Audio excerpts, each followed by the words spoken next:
Welcome to Epic Recovery, where we embark on the transformative journey of self-discovery and personal growth.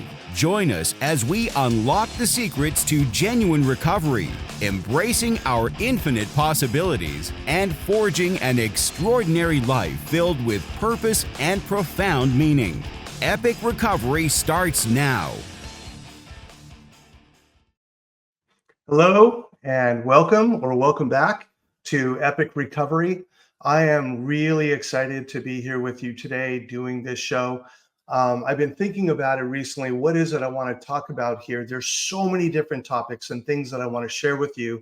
And each week I'll bring up another topic because the whole point here is to help you grow in your recovery so that you're not just sober, but you're embracing what recovery has to offer. And it's a much more difficult path than just being sober. It means taking responsibility for past, for present, and for determining your future. So it's more difficult sometimes, but the rewards are that much greater.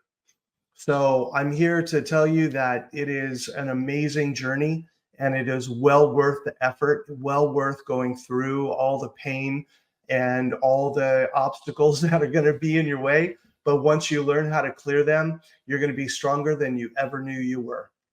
And that brings me to my topic today. And that is being the warrior, having that warrior spirit as you step into this. You know, getting sober, when I first got into recovery and got sober, it was like, oh my God, how am I going to do this? I don't know. And I was filled with fear and anxiety and so many different feelings. I mean, every day that I went to bed sober, it was like, whew, okay, oh, hopefully I can do it again tomorrow. And after a few weeks and a couple months, it got a little easier. And as I started, you know, I'm a 12-stepper, so I was working steps and getting a sponsor, and I was in therapy and reading books and doing things that I needed to do. It was getting more simple and it was easier to put those days together. I would have moments rather than hours or days where I really struggled through it. But after a while, I started to realize, and I gravitated towards movies that had that warrior kind of a theme to it. And it wasn't until, oh man, I was probably 20 years sober, something like that. And yeah, it blurs after a while. And I remember I went to a retreat. It was a men's retreat, and it was amazing. And it was a bunch of guys, and we would all take turns doing this incredibly deep, hardcore work. And one of the issues that I dealt with for a long time in my life was not not being good enough, that not good enough type of a thing. I wasn't good enough in school. I wasn't good enough in sports. I wasn't good enough with anything that I did. You know, people would remind me all the time. You know, my parents were, you know, I grew up with severe ADD, but back then ADD was not diagnosed. So, God, Randy, you're so smart. Why can't you get your work done? You should be getting A's. Why aren't you getting A's? And I felt like such a failure, and it just compounded on in itself, and I felt weak and I felt worthless. And no wonder I turned to alcohol and drugs, because when I got high, when I drank, I didn't care how I felt or what was going on around me. Yeah, I got a D on the test, big deal. I don't care. But then, of course, the addiction took over, and then my life totally went out of control. And getting sober was, it was either get sober or die. And I didn't really want to die. I kind of felt like I had more life to live. And I struggled through it, and I made it. And at 20 years, I went to this retreat, and everyone was dealing with old trauma and old things that were going on with them. And the therapist, it came my turn, and I got up there, and he looked at me and he said, have you forgotten that you're a warrior? I was like, what? How long you been sober? And I said, about 20 years. 20 years? You are a warrior. What does a warrior sound like? And all of a sudden, it's like I felt this thing well up inside of me. And I felt stronger. I felt taller. I felt more empowered. And I just gave out a warrior yell. And I looked around and the other guys were like, whoa, dude, where did that come from? Because, I'm a pretty easygoing guy, kind of go with the flow. Um, it's just kind of who I am. But when I tap into the warrior and I need that energy for whatever it is that's going on, I am one powerful dude. And I tapped into it that day and realized that I can call on the warrior anytime I need to. And the whole purpose of this episode is to help you get in touch with your warrior. Because when you get in touch with the warrior, wants to be in recovery. The warrior is not interested in just being sober. It's like, oh yeah, what's that obstacle up there? I'll take it on. I can overcome that.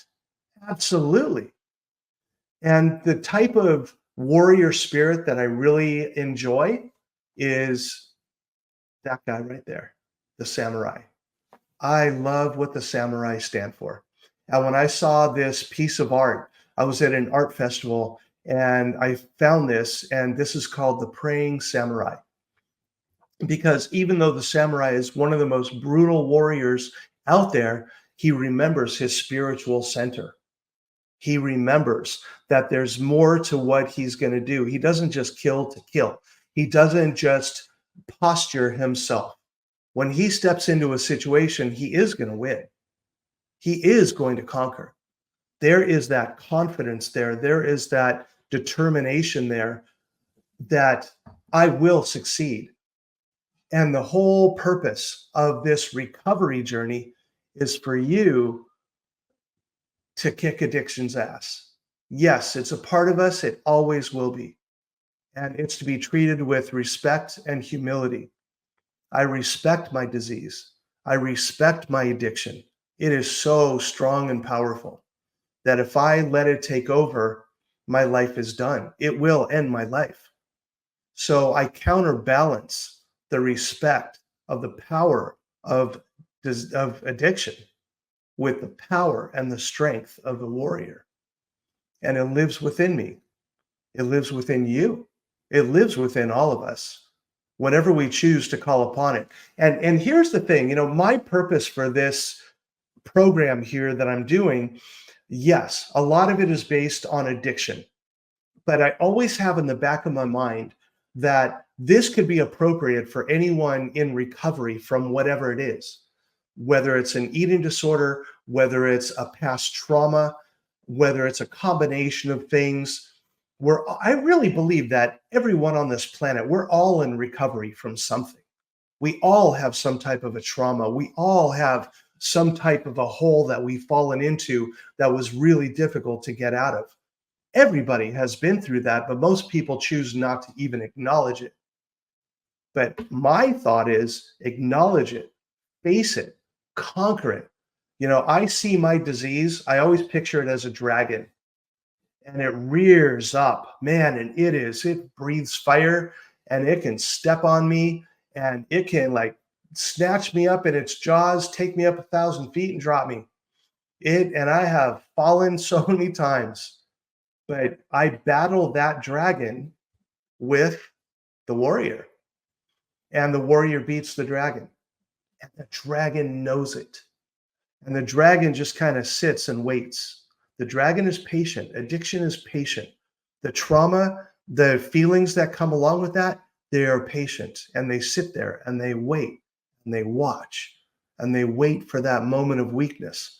But as soon as I feel, and it doesn't happen anymore, which is so cool. I just hit 40 years clean a few weeks ago, a month ago, yeah. And wild to even think about. I don't get cravings anymore.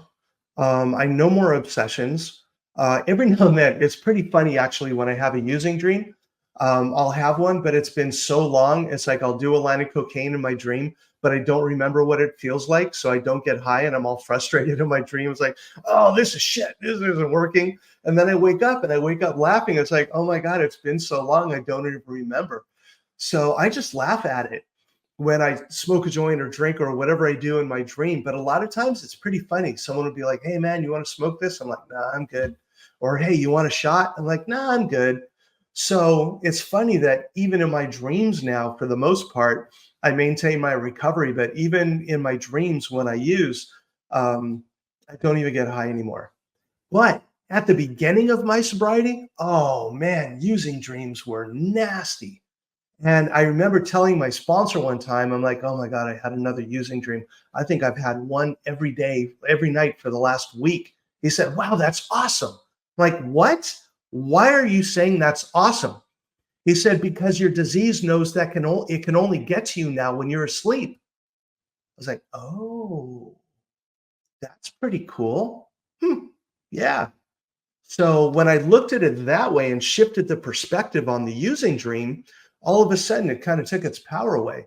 And now it's been so long, I don't even remember. But here's the thing.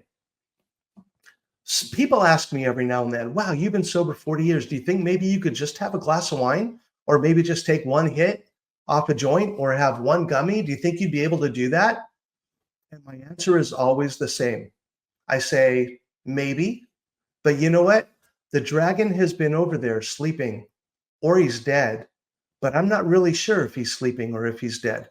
But why do I want to go over and poke him to find out? Just let him be. Let him be over there. Let him rest, or let him rest in peace. But I don't need to mess with that anymore. I love my life today. Man, the gifts that I get, the different things that happen in my life as a result of being in recovery. I don't remember if I mentioned this last week or not, but I'm about to move back to San Diego, which is where I got sober. My old therapist is there, who's now a good friend of mine. My old meetings are there. I'm hoping that some of the people that I went to meetings with, 20, 30, 40 years ago, I hope they're still there. I am so excited to be going back there. And when the fear starts to creep up, because yeah, there's some fear about moving back, but I choose to just be more excited about it. But when I get scared, the warrior is there present that goes, dude, nothing to be afraid of. You're going to be fine. We got this. The gifts that you're going to get when you get there are going to be multiple amazing gifts. And they're already starting to happen. So, what happens on this path of recovery, not just sobriety? With sobriety, sure, you'll get some little gifts along the way. But when you're in recovery and you're really doing this work and cleaning up your past and owning who you are, taking responsibility, there's a difference between admitting you're powerless and accepting that you're powerless and accepting that you're an addict rather than admitting that you're an addict, accepting that the trauma happened rather than just admitting that the trauma happened. There's a huge difference between those, and one is sober and one is in recovery. And my hope for you is that you embrace the recovery aspect of this. And at the beginning, yeah, it's scary. Yeah, it's painful. So that's why I always suggest find a coach or a therapist, or better, if you can, do both. Journal, go to meetings, or find a support group, no matter what it is, of like-minded people who can help you out. They all help. They help to clean up all of that crap that happened before so that you can truly be the person that you want to be. And I just thought of an analogy, a story that I like to use about, and I use this when I was a therapist, I would use this. Now in my coaching, I use it as well. What happens is inside the house that is our life, and everything that's happened is like a piece of art or a piece of furniture that's in the house. And all of us have this room in the house that we don't like going into. That's where all the shit is. All the shit gets thrown in that room. Whenever something happens, it's like, nope, let's just shovel it into the room. Let's just create like a dump thing that just everything gets put into that room. But what happens when you start this recovery process, you got to go into the room and you got to clean up the shit.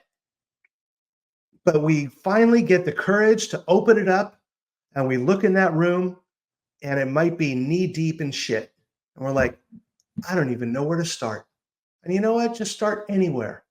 And what do I use? And we're given a teaspoon. And we go in and 1 teaspoon at a time, we start getting rid of the shit and we smell and it's horrible. And people are like, dude, what is going on with you? You smell like shit. It's like, yeah, I'm dealing with my shit. But when we go to meetings or we're working with other people going through the same thing, they're like, hey, okay, you might be dealing with the shit right now, but it's going to get better. And then as I was dealing with it with my teaspoon, all of a sudden I found a tablespoon. And then I found a small shovel. And then as I was digging through, I found a bigger shovel. I found better and better tools to deal with cleaning out the shit.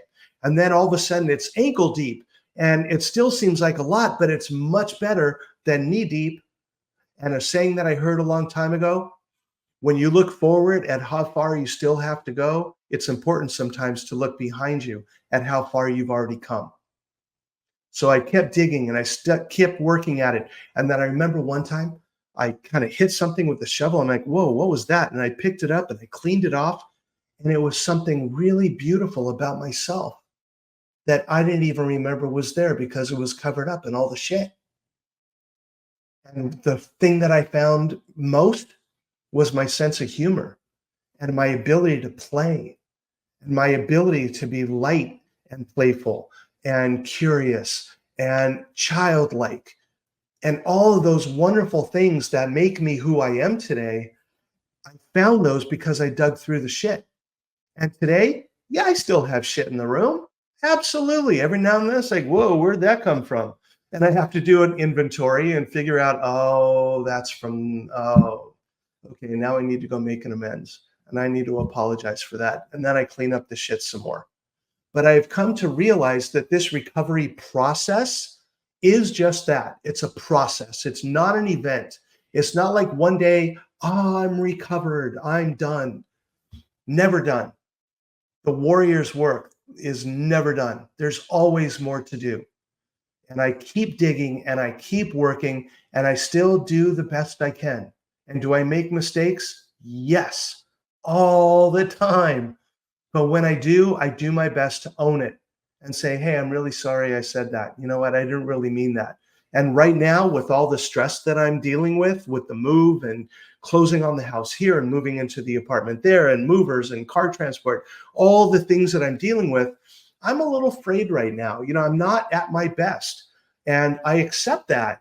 And I'm not putting on any kind of an air to show, oh, well, look at me. I got this down. No, it's like, there are a lot of feelings going on, and this is a really difficult thing. But the warrior says, I got this. We got to just put one foot in front of the other, and you will get through this. And every day I knock out another thing off of my list so that by the time I get to moving day, I'm ready to rock and roll. Yeah. And I am excited, beyond excited. And the warrior is going to really do well by me every day that I tap into his energy. And it's that warrior energy. And again, the warrior energy is not about being in the world as an aggressive person. I'm not. And that's what I love about the samurai. Samurais pray, samurais meditate, samurais find balance within themselves. They know how to laugh. They're not like, Mr. Warrior all the time. No, they're a warrior when they need to be. And that's the kind of spirit. So find the type of warrior that you resonate with and look at the characteristics, look at who they are and what they are. You know, I also love the Knights of the Round Table, you know, the whole myth of Arthur and how he rules and how he is the warrior. I love those stories. And each one of the knights is an archetype of a part of ourselves. So when I read about the different knights, I read about their characteristics and I see them in me. So find what works for you. Find that warrior spirit that you can tap into to overcome whatever life throws at you. Because yeah, you can do this. You absolutely can do this. And don't let anything get in the way of your sobriety. And, what you have to be sober in order to be in recovery. But, life is going to give you challenges. But I got to tell you, there is no situation that could happen in your life that drinking and using wouldn't make worse. It is no longer a solution. If it was still a solution, you wouldn't be here right now. That's the truth. And I know for me, it worked for a while and it stopped working, but I kept wanting it to work. And I kept digging that hole and digging that hole and digging that hole, and it almost buried me. So I know that nothing can happen in my life today that would make me go back and drink and use. And I've seen people deal with some horrific stuff. I remember one time there was this guy who walked into a meeting, and there was one guy on either side of him, and he walked in and he wouldn't make eye contact with anyone. He was really pale, and the two guys next to him, and I was like, oh my God, is he okay? And I went to walk up to him. They're like, no, no, no, don't talk to him. I'm like, okay. And I went and sat in my seat, and he sat, and they sat on either side of him. And I said to someone else, what's going on with him? He said, oh my God, you didn't hear? Earlier today, his I don't remember if it was 3 or 4-year-old son was riding their tricycle and went down the driveway and into the street, and a car came, it didn't see him, and it hit him and it killed him. I'm like, what? His son was just killed today? He's like, yeah. And he's staying sober. He's not drinking. He called his sponsor. Wow. And they took him to the meeting. And you know what? He didn't use over it. He stayed sober through that whole thing, through the funeral and afterwards and the grieving process. He stayed sober. And I realized if he can stay sober through that, I can stay sober through anything that happens. And then I remember I was at a meeting one time, and this woman got up to share, and she was crying. She was totally distraught, very upset. She said, I can't believe it. The painters came to my house today, and they painted my garage door, and they painted it the wrong color of green. I didn't want that shade. I wanted a different shade, and I told them that. I can't believe it's the wrong shade. And she drank over it. I thought, really? And then I realized the addiction doesn't care what it uses to get to you. It is going to use the wrong color of paint on a garage door. It is going to use getting an F on a test, getting fired from a job, losing a business, ending a relationship. It's going to want to use anything as an excuse, but you don't have to. The choice is yours. And when the addiction, the dragon, starts to rear its ugly head, that's when you bring out the warrior and say, not today, not right now. And use the tools that you have. We don't have swords. My warrior doesn't have a sword. My warrior has a phone list. My warrior has a journal. My warrior has other tools that he uses to battle the dragon when it starts to make a comeback. So what are your tools? Start building your toolbox now. If you need any assistance, I'm happy to help. And I'm going to be talking about these tools as we get into more episodes. Again, this is only my second one. We're going to be talking about the tools and different things that you can do in order to get into recovery. I am going to bring on guests that we can talk about that with. If you have any questions or you want to make comments about this, absolutely go for it. Leave a comment. I'm going to read all the comments and the ideas. If you want me to talk about something specifically, I'm happy to do that because I'm here for you. I already got this stuff down. I mean, yes, I'm learning and I'm still growing and all of that. But, I've been doing this for 40 years. So I would love to help you to get your tool set together so that one day you're here doing this for other people. That's the goal. So whatever I can do to be of service and help you out, I am happy to do that.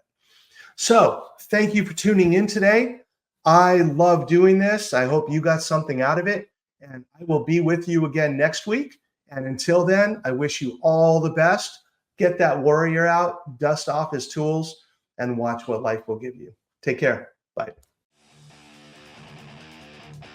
Thank you for joining us on Epic Recovery. Remember, every obstacle you overcome is a testament to your heroic spirit. Conquer your fears, unlock your potential, and write the epic tale of your life's journey. Until next time, keep exploring, keep growing, and keep striving for the extraordinary.